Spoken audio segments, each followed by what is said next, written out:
a throne of pure gold rising high as the heavens themselves, crowned with a roof of silver that catches starlight like morning dew. Here sat Odin, the All-Father, mightiest of all gods, gazing down from his palace in Asgard, that shimmering city perched at Rainbow's End. When Odin settled upon that throne, his ancient eyes could pierce the very fabric of the world. Every mountain peak, every ocean wave, every blade of grass bent beneath his watchful gaze. And oh, how he loved what he saw. The people, the creatures, the trees swaying in endless dance, all children of his own making. But Odin was wise. He knew even a god cannot see everything. So each dawn, two ravens, black as midnight, swift as the very wind of thought, would launch from his shoulders. Over seas and mountains they'd soar, their sharp eyes drinking in every secret the world held. And when shadows grew long, back they'd flutter to perch beside their master's ears, whispering their discoveries in voices only he could hear. Yet even this wasn't enough for careful Odin. At the foot of the rainbow bridge stood Heimdal, the white god who never, ever slept. His ears were so keen, so impossibly sharp, that he could hear wool growing on a sheep's back. He could catch the sound of grass stretching toward the sun. Day and night he stood guard, listening for the thunderous footfalls of frost giants who might dare invade Asgard's peace. Then came the terrible day. Odin climbed to his throne as always, expecting to see his beloved earth green and singing. Instead, his heart turned cold. Snowflakes choked the air like ash. The ground had hardened to iron. Darkness pressed down upon the world like a suffocating blanket. The ravens came racing home, their wings beating frantically. "Master!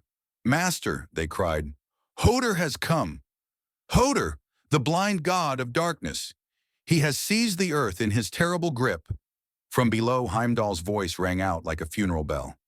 "The music has died. No waterfalls sing, no birds call. The earth lies mute with terror." Odin summoned his children with a voice like thunder. The gods gathered, their faces drawn with sorrow as they looked upon the frozen, lifeless world below. Thor, mighty Thor of the hammer, stepped forward, muscles rippling beneath his warrior's cloak. "Father, give me leave. I'll smash this god of darkness with one blow." But Odin shook his head slowly. "Even you, my strong son, cannot strike what hides in shadow. Darkness has no face to punch, no bones to break." Then forward stepped Baldr. Ah, Baldr. Baldr the beautiful, Baldr the good, whose very smile could warm a frozen heart. Light itself seemed to live in his eyes, and every god in Asgard loved him as their own soul. "Father," Baldr said softly, "let me go." Odin's weathered face softened. He reached out and touched his son's golden hair, then nodded. "Take Sleipnir, my eight-legged steed. Ride swiftly, my beloved son." Down the rainbow bridge Baldr thundered, Sleipnir's hooves striking sparks of color from the crystalline path. The moment, the very instant, his radiant gaze fell upon the suffering earth.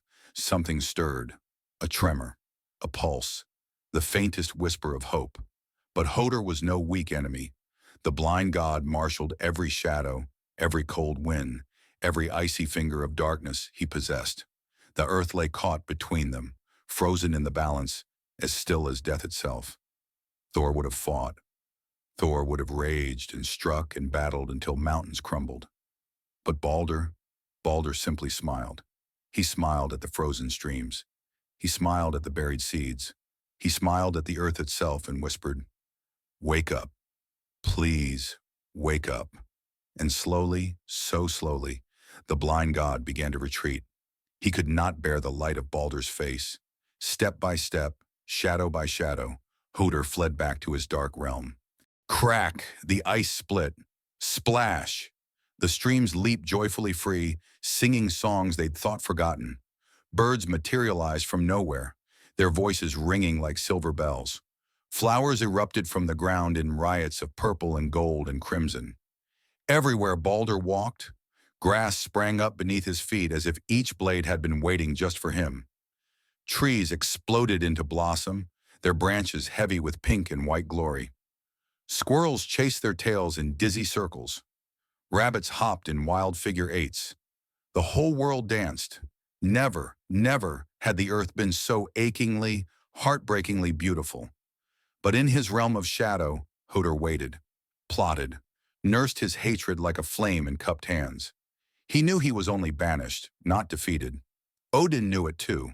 So he permitted Baldur's mother, the gentle goddess Frigg, to cross the rainbow bridge to protect her precious son. Through forest and field she traveled, kneeling before each plant and stone. Please, she begged, tears streaming down her divine face. Promise me you won't harm my son. Promise me. He's brought you nothing but blessing. And oh, how eagerly they promised. The mighty oak swore it. The humble daisy vowed it. Every pebble, every boulder, every rushing stream and trickling brook gave their sacred word. Even the tiniest moss growing in the darkest shadow pledged its oath. But high, so high, in the oak tree's branches, a small plant with white berries and waxy green leaves swayed forgotten in the wind. The mistletoe, so insignificant, so easily overlooked. Enter Loki. Ah, Loki, mischievous, troublesome Loki, who could never leave well enough alone. He discovered Frigg's one tiny oversight and scurried straight to Hoder's dark hall. The mistletoe didn't promise, he whispered, his smile sharp as knives. The mistletoe never swore. Hoder's blind eyes couldn't see, but his mind worked swiftly. It's so small, he reasoned, so weak and insignificant. Surely something so tiny couldn't harm a god. He cut a single twig, fitted it to an arrow, drew back his bow. Thwip! The arrow flew true. Through Baldur's heart it pierced, that tiny twig of mistletoe sharp as destiny itself. Baldur the beautiful fell. Baldur the good, Baldur the beloved, dropped to the earth that loved him, dead before he struck the ground. The world screamed. Every tree that had promised protection flung its branches high in anguish. The earth tore off its green robe and stood bare and gray with grief.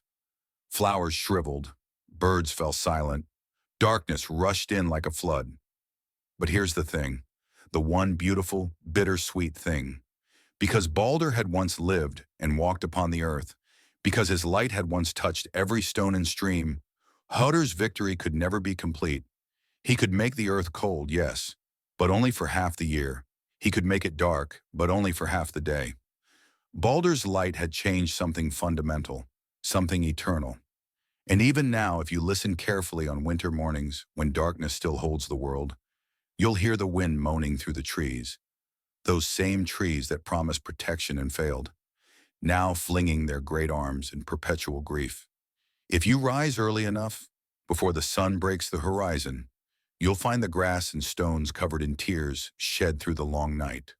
But watch, just watch, what happens when the sun climbs high. Those tears catch the light and transform into diamonds scattered across the earth. The world remembers. It shivers with joy. It throws off its mourning and dances once more. Because it remembers Baldur the good. Because it will always remember Baldur the beautiful.